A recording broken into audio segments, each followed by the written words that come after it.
Bagaimana menurut Bapak pengaruh ekonomi dengan diserangnya Ukraina oleh Putin? Saya katakan kalau saya yang Putin, sudah 3 tahun yang lalu Ukraina itu saya serang.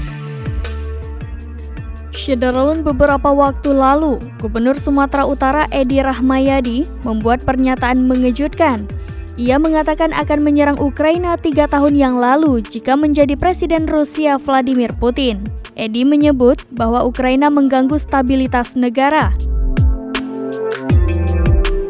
Hal ini diungkapkan Edi saat menghadiri acara Sumatranomik ketiga yang diadakan oleh Bank Indonesia di Medan pada Senin 6 Juni 2022. Ia mulanya mempertanyakan soal ekonomi yang menurun lantaran adanya COVID-19 hingga terjadi peperangan antara Rusia dan Ukraina. Edi mengatakan bahwa peperangan tersebut berpengaruh sangat kecil bagi Indonesia. Bahkan meski Rusia menghentikan pasokan migas, Sumut dinilai masih bisa memenuhi sendiri kebutuhannya.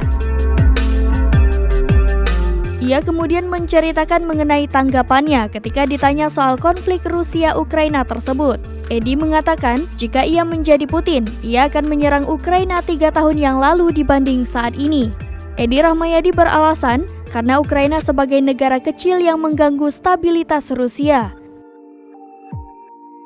Sebagai informasi, Edi merupakan seorang purnawirawan perwira tinggi TNI Angkatan Darat. Semasa aktif menjadi anggota TNI AD, dirinya pernah bertugas di Kostrad sebagai Panglima Divisi Infanteri Kostrad pada 2014. Bagaimana menurut Bapak pengaruh ekonomi dengan diserangnya Ukraina oleh Putin? Saya katakan kalau saya yang Putin, sudah 3 tahun yang lalu Ukraina itu saya serang.